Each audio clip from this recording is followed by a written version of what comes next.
ಡಿಕೆಶ್ರೀ ಸಚಿವ ಸಂಪುಟದ ಬಗ್ಗೆ ಇಂದು ಮಹತ್ವದ ಚರ್ಚೆ. ದೆಹಲಿಯಲ್ಲಿ ಅಂತಿಮ ತೀರ್ಮಾನದ ನಿರೀಕ್ಷೆ. ರಾಜ್ಯದ ಮುಂದಿನ ಮುಖ್ಯಮಂತ್ರಿಯಾಗಿ ಡಿಕೆ ಶಿವಕುಮಾರ್ ಅವರು ಬುಧವಾರ ಅಧಿಕಾರ ಸ್ವೀಕರಿಸುವ ಸಾಧ್ಯತೆ ಬಹುತೇಕ ಖಚಿತವಾಗಿರುವ ಹಿನ್ನೆಲೆ ಹೊಸ ಸಚಿವ ಸಂಪುಟದ ರಚನೆ ಕುರಿತು ರಾಜಕೀಯ ವಲಯದಲ್ಲಿ ತೀವ್ರ ಕುತೂಹಲ ಮನೆ ಮಾಡಿದೆ.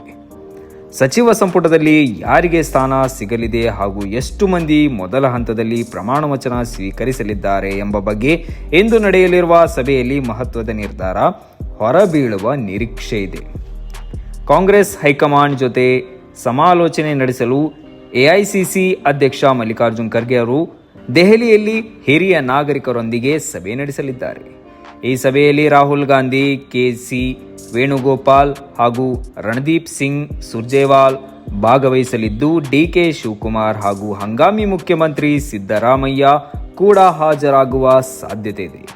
ಸಂಪುಟ ರಚನೆಗೆ ಸಂಬಂಧಿಸಿದಂತೆ ಅಂತಿಮ ಪಟ್ಟಿಗೆ ರೂಪ ನೀಡುವ ಉದ್ದೇಶದಿಂದ ಈ ಸಭೆ ಮಹತ್ವ ಪಡೆದಿದೆ.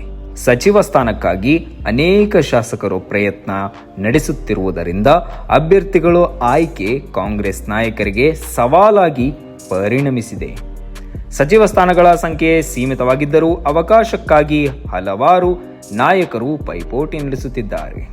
ಇದರ ನಡುವೆ ಉಪಮುಖ್ಯಮಂತ್ರಿ ಹುದ್ದೆ ಸೃಷ್ಟಿಸುವ ವಿಚಾರಕ್ಕೂ ರಾಜಕೀಯ ಚರ್ಚೆಗೂ ಕಾರಣವಾಗಿದೆ. ಕೆಲವು ಹಿರಿಯ ನಾಯಕರು ಡಿಸಿಎಂ ಹುದ್ದೆಗಳನ್ನು ಹೆಚ್ಚಿಸುವ ಪರವಾಗಿ ಅಭಿಪ್ರಾಯ ವ್ಯಕ್ತಪಡಿಸಿದರೆ, ಮತ್ತೊಂದೆಡೆ ಹೊಸ ನಾಯಕತ್ವ ಇದಕ್ಕೆ ಹೆಚ್ಚಿನ ಆಸಕ್ತಿ ತೋರಿಲ್ಲ ಎನ್ನಲಾಗುತ್ತಿದೆ. ಈ ಕುರಿತು ಪಕ್ಷದ ವರಿಷ್ಠರು ಅಂತಿಮ ತೀರ್ಮಾನ ಕೈಗೊಳ್ಳಲಿದ್ದು, ಡಿಸಿಎಂ ಹುದ್ದೆ ಇರಲಿದೆಯೇ ಅಥವಾ ಇಲ್ಲವೇ ಎಂಬುದಕ್ಕೆ ಇಂದಿನ ಸಭೆಯ ಬಳಿಕ ಸ್ಪಷ್ಟ ಚಿತ್ರಣ ದೊರೆಯುವ ಸಾಧ್ಯತೆ ಇದೆ. ಒಟ್ಟಾರೆ ದೆಹಲಿಯಲ್ಲಿ ನಡೆಯಲಿರುವ ಕಾಂಗ್ರೆಸ್ ನಾಯಕರ ಸಭೆ ರಾಜ್ಯ ರಾಜಕೀಯದ ಮುಂದಿನ ಬೆಳವಣಿಗೆಗೆ ದಿಕ್ಕು ತೋರಿಸುವ ನಿರ್ಣಾಯಕ ಸಭೆಯಾಗಿ ಪರಿಣಮಿಸಬಹುದು. Bureau report, Kannada Janasri news.